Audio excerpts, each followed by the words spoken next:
ओम शांति। आज देखो बाबा मुरली में क्या बता रहे हैं। बाबा जब देखता है ना तो अपने बच्चे की हर विशेषता को देखता है। हम बाबा के महावाक्य तो पढ़ते हैं, लेकिन महावाक्यों की गहराई जो है ना, वो गहराई को समझने वाली बात है। देखो आज बाबा ने रियल्टी और रॉयल्टी के बारे में बताया। बाबा क्या कह रहे हैं, देखो रॉयल्टी किन बातों की व रियल्टी किस बात की। पहले रियल्टी और रॉयल्टी का हमें अंतर समझना कि रियल्टी क्या चीज़ है और रॉयल्टी क्या चीज़ है। तो पहले स्वरूप की रियल्टी। रियल्टी माना हम रियल में हैं क्या। रियल में हमारी आत्मा है, हम ये शरीर नहीं है, हमारी आत्मा ही पार्ट बजा रही है। तो पहले हमारी स्वरूप की रियल्टी। तो अगर रियल्टी अर्थात अपने असली स्वरूप की सदा स्मृति है, तो स्वरूप की रियल्टी से इस स्थूल सूरत में भी अलौकिक रॉयल्टी नज़र आएगी। ये बाबा साक्षात्कार की बात कर रहे हैं बाबा, कि आने वाले समय में कैसे साक्षात्कार होने वाला है। आपकी रियल्टी स्वरूप के कारण होगा, लेकिन वो कैसे होगा, जब हमारे स्वरूप की हमें ही स्मृति रहेगी। इसीलिए तो जो भी योग अभ्यास हम करते हैं, जितना भी अपना ज्वालामुखी है, चाहे सिंपल योग है, हम सबसे पहले अपनी स्मृति क्या याद दिलाते कि हमारी रियल्टी क्या है, कि हम आत्मा हैं। और वो आत्मा है जो आत्मा इस शरीर को चलाने वाली है, यही हमारा रियल रूप है। और इसी रियल्टी के कारण ही बाबा कहते हैं कि स्थूल सूरत में भी अलौकिक रॉयल्टी नज़र आएगी। अब क्या वो अलौकिक रॉयल्टी नज़र आएगी, जो भी आपको देखेंगे उनके मुख से यही निकलेगा कि ये इस दुनिया के नहीं हैं। देख लो बाबा क्या कह रहा है कि ये इस दुनिया के नहीं हैं, लेकिन अलौकिक दुनिया के फरिश्ते हैं, अथवा ये स्वर्ग का कोई देवता उतरा है। ऐसे रॉयल्टी से अनुभव होगा, है ना। अंत में जो बाबा साक्षात्कार करवाने वाला है, जो भगवान अपने बच्चों को प्रत्यक्ष करने वाला है, वो कैसे करेंगे कि आपकी अगर स्मृति में आपकी रियल्टी रहेगी कि मैं हूँ कौन, तो आपकी रियल्टी को ही स्मृति में रखवा कर फिर जो भी आपको कोई देखेगा वो यही सोचेगा कि भाई ये तो कोई और ही है, ये इस दुनिया के है ही नहीं। या तो कोई फरिश्ते का साक्षात्कार करेगा, और या फिर कोई भविष्य में होने वाले जो होवनहार देवी देवता हैं उनका, तो उनकी रॉयल्टी नज़र आएगी। तो ऐसे करके बाबा जो है हमारी सूरत के द्वारा साक्षात्कार करवाएंगे। फिर बाबा क्या कहते हैं, देखो बाबा क्या कहते हैं। बाबा कहते हैं जैसे पारस लोहे को परिवर्तन कर देता है। चलो साक्षात्कार तो करवा दिया बाबा ने, अब वो करने वाले, साक्षात्कार कराने वाले करेंगे क्या, उनकी बात बता रहे हैं कि जैसे पारस लोहे को परिवर्तन कर देता है, ऐसे रियल्टी की रॉयल्टी वाली आत्मा का संग असमर्थ को समर्थ बना देगा। माना अगर उसके अंदर कोई ऐसे वैसे विचार चल रहे होंगे, हैं कोई चिंता के चल रहे होंगे, घबराने के चल रहे होंगे, क्योंकि अंत में तो देखो स्थिति कैसे होने वाली है, कैसा वायुमंडल होगा, कैसे आत्माएं तड़पेंगी, है थोड़ी इस बार अभी होता है कुछ ऐसा वैसा, तो सारी आत्माएं घबरा जाती हैं। तो लास्ट में तो फिर देखो कितना कुछ होने वाला, तो उसमें आत्माओं का क्या हाल होगा। उस समय बाबा क्या कहते हैं कि वो जो साक्षात्कार करवाने वाली आत्माएं होंगी, जैसे पारस लोहे को परिवर्तन कर देता है ना, ऐसे वो जो रियल्टी वाली आत्माएं हैं, रियल्टी की रॉयल्टी वाली जो आत्मा का संग करेगा ना, वो फिर असमर्थ को समर्थ बना देगा, अर्थात नकली को असली बना देगा। कैसे बना देगा वो बता रहे हैं बाबा कि कैसे बनाएगा। ऐसी आत्मा के रियल और रॉयल नयन, माना उनकी आँखों के द्वारा, क्योंकि उनकी आँखें जो है उस समय कैसी हो जाएंगी, उनकी आँखें शीतल हो जाएंगी, स्नेह भरी हो जाएंगी, दूसरों को आत्मिक दृष्टि से देखने वाली हो जाएंगी, कोई हाव भाव बदलने वाली तो रह नहीं जाएंगी, क्योंकि सभी अपने ही भाई नज़र आएंगे।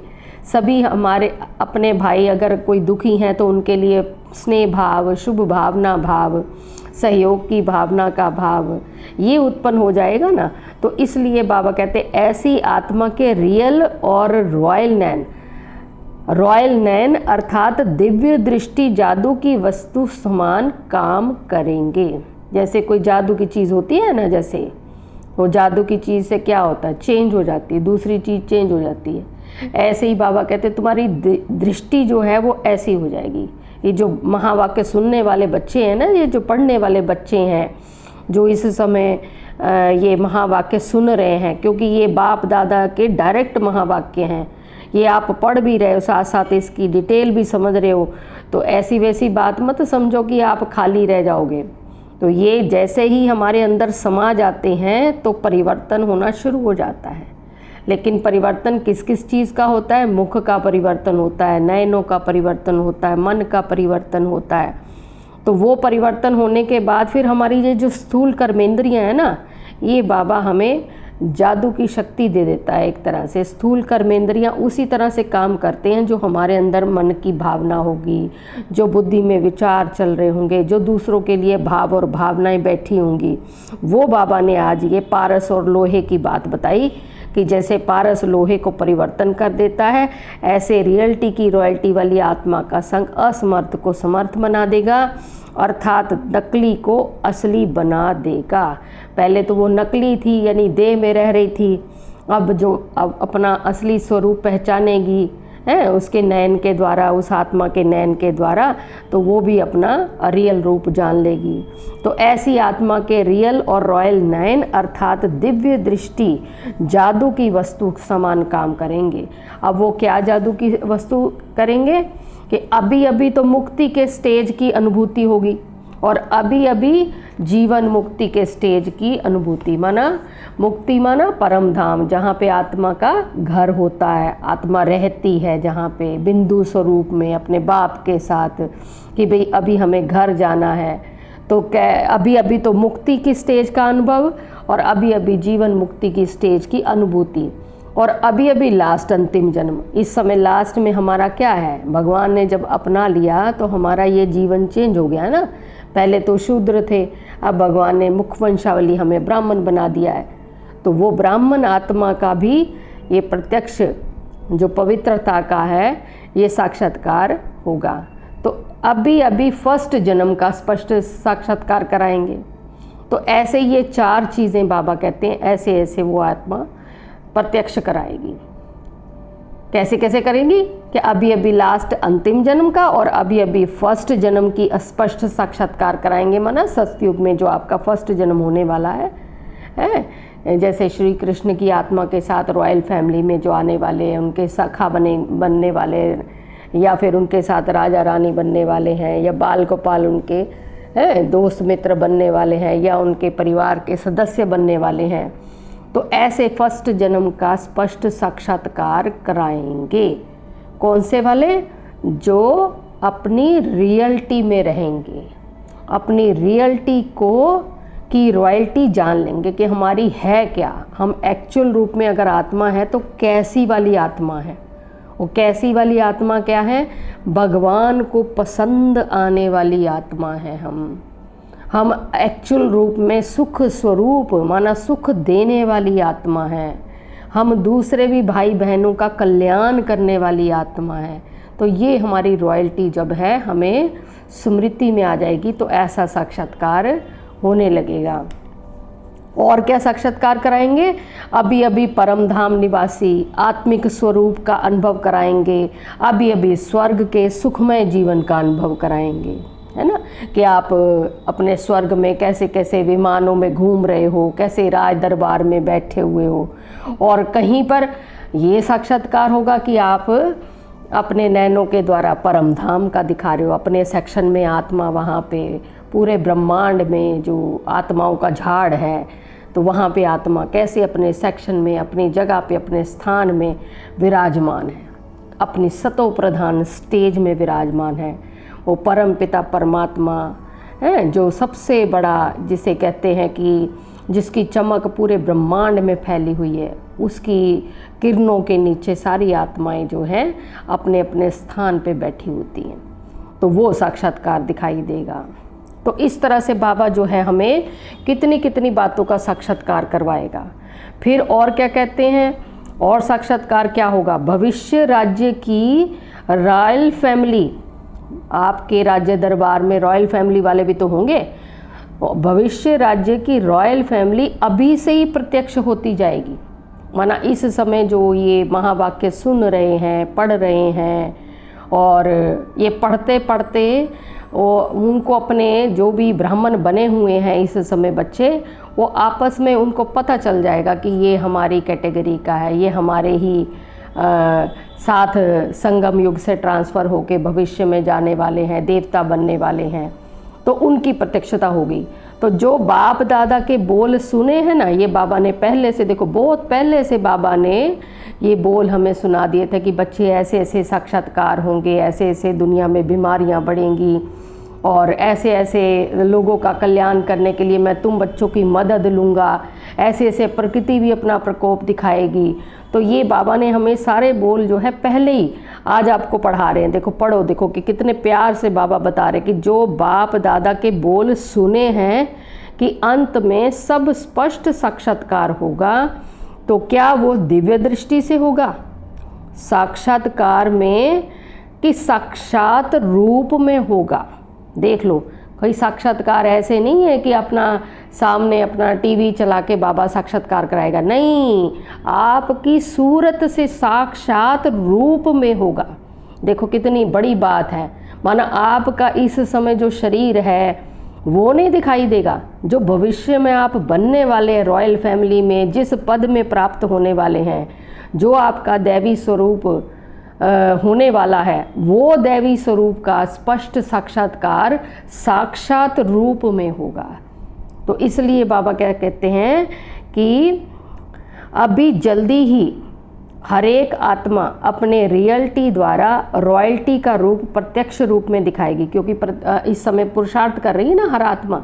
तो जैसे जैसे पुरुषार्थ कर रही है, भगवान के समीप आती जा रही है, अपने आत्मिक स्वरूप में टिकती जा रही है, अपने गुणों को जागृत करती जा रही है, भगवान से शक्तियाँ अर्जन करती जा रही है, भगवान की सेवा में मददगार बनती जा रही है, तो फिर क्या होगा, तो वो आत्मा जो है अपनी रियलिटी द्वारा रॉयल्टी का रूप प्रत्यक्ष रूप में खुद ही दिखाएगी। इतनी सक्षम बन जाएगी आत्मा, जिसमें फिर ये किसी को भी क्वेश्चन नहीं होगा।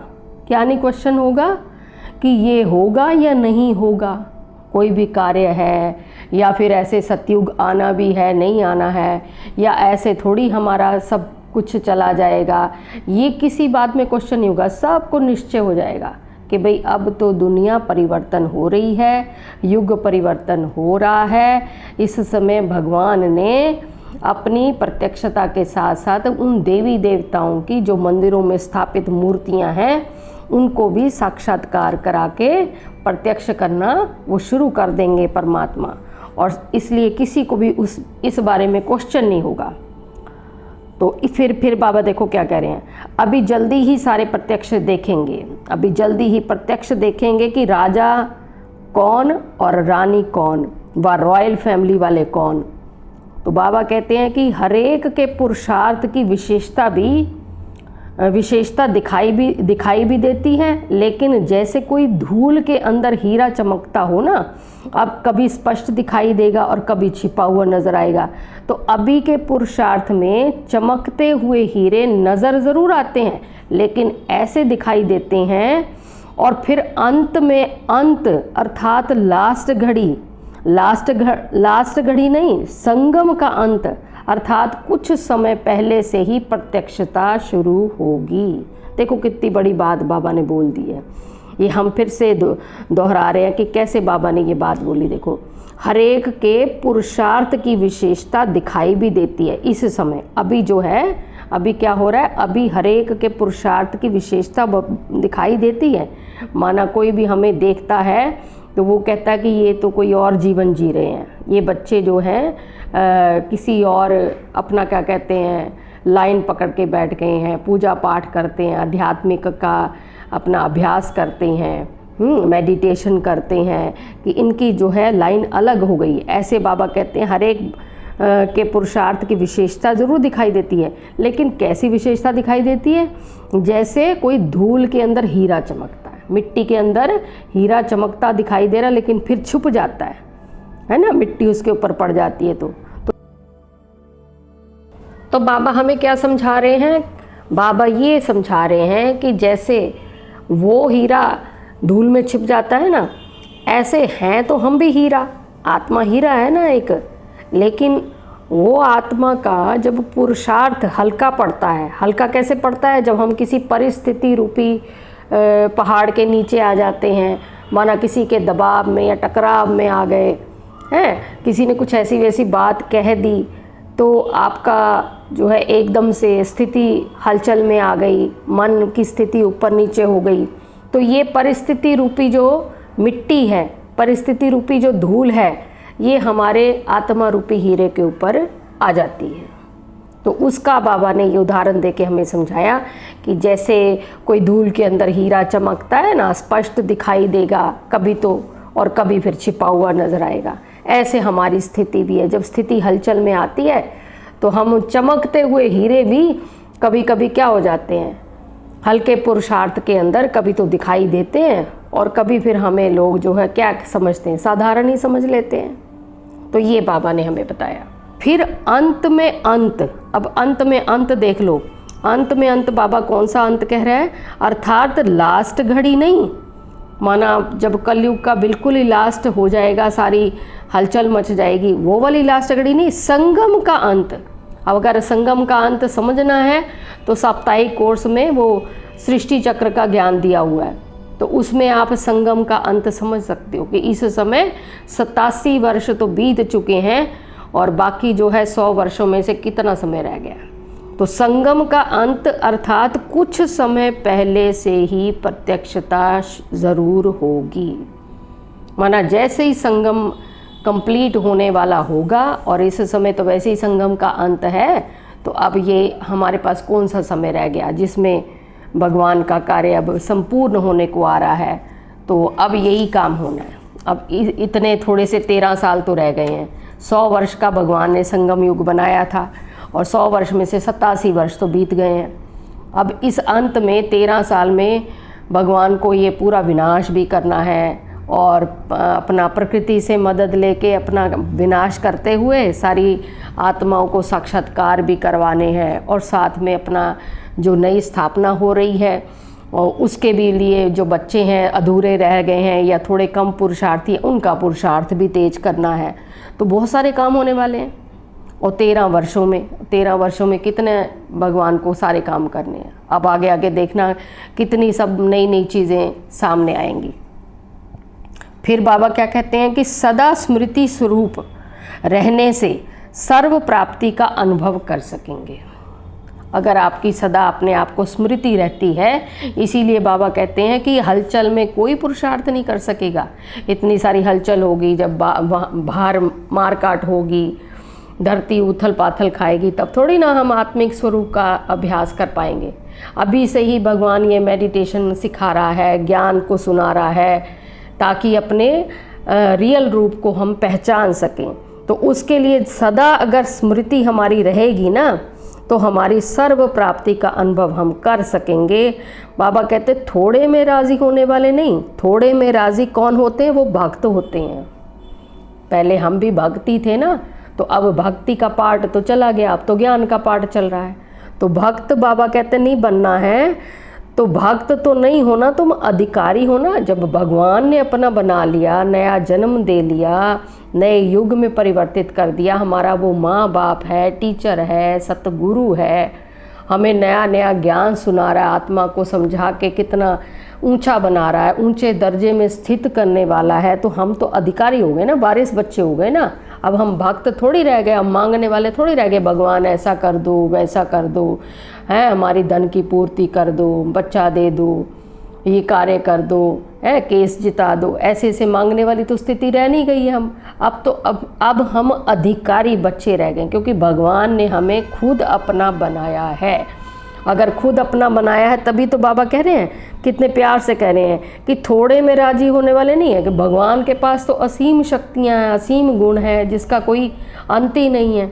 और बाबा क्या कहते हैं, मेरे सारे बच्चे जो है मेरी सारी प्रॉपर्टी का हकदार बन जाएं। तो इसलिए बाबा क्या कहते हैं कि तो भक्त तो नहीं होना, तुम अधिकारी हो ना। अधिकारी को अपने सर्व अधिकार का अनुभव होता है। आज घर में रहने वाले भी अपने पूरे अधिकार मांगते हैं ना, नौकर भी अपने पूरे अधिकार मांगेगा, अगर थोड़ा भी कम होगा तो कहेगा मेरा अधिकार दो। तो बाप तो सर्व अधिकार देने वाले हैं, तो सर्व अधिकार प्राप्त करो बच्चों, भक्त नहीं लेकिन अधिकारी बनो। देखो बाबा ने कितनी प्यारी मुरली सुना रहे हैं हमें, और प्यारी मुरली के साथ साथ समझानी भी इतनी ज़बरदस्त दे रहे हैं कि मेरा कोई भी बच्चा जो है ना इस समझ से ना वंचित ना रह जाए कि मेरे को तो भगवान ने सुनाया ही नहीं, भगवान आया भी और चला भी गया और मुझे तो कुछ पता ही नहीं चला। इसलिए एक एक बच्चे को बाबा अपने वर्शंस, ये बाबा के जो ज्ञान रतन है ये वर्शंस हैं, ये एक एक वर्शंस लाखों रुपए का है। और हम जब इन वर्शंस को समझ कर समझते हैं ना कि भगवान कहना क्या चाह रहा है, एक लाइन के अंदर इतनी डिटेल होती है, एक शब्द में इतनी गहराई होती है, जब हम समझ लेते हैं ना उसको, तब हमें ये खजाना हमारा अपना हो जाता है। और जब बुद्धि में ये रमन करने लगता है ना, तो हमारी बुद्धि दिव्य बननी शुरू हो जाती है। और बुद्धि दिव्य बनने शुरू होते ही हमारी रियल जो है ना हमारी आत्मा, उसकी अनुभूति शुरू हो जाती कि एक्चुअल में हमारी शरीर नहीं है, हमारी आत्मा है कैसी। हमारी आत्मा तो वो आत्मा है जो परमात्मा से गुण और शक्तियाँ लेकर दूसरों को अपने संग से अच्छा बनाने वाली है, भगवान के गुण और शक्तियों को बांटने वाली है, सद्व्यवहार करने वाली है और प्रेम से भगवान के साथ जोड़ने वाली है। हमारे तो ऐसे गुण हैं, लड़ाई झगड़े वाले गुण थोड़ी हैं हमारे हैं। और ये सारी बातें भगवान बता के, देखो आज की मुरली में बाबा ने, मुरली तो और भी बहुत लंबी थी, शॉर्टकट में आपको इतना सुनाया, फिर और नई बात लेके आएंगे। तो आज के लिए इतना ही काफ़ी है। आप भी अपना क्या कहते हैं ये मुरली लोड कर लेना, ऊपर डेट भी डिस्प्ले कर दिया है। तो आगे हम फिर और नए महावाक्य, बाबा के डायरेक्ट महावाक्य ऐसे ही पढ़ के समझ के अपने अंदर धारण करेंगे और अपनी आत्मा को जागृत करते करते अंत में बाबा के साथ साक्षात्कार रूप का आनंद लेंगे। तो ऐसी मीठी मुरली के लिए हम अपने प्यारे बाबा का, मीठे बाबा का दिल से, बहुत ही दिल से शुक्रिया करते कि शुक्रिया मीठे बाबा, शुक्रिया प्यारे बाबा, शुक्रिया मीठे बाबा। ओम शांति।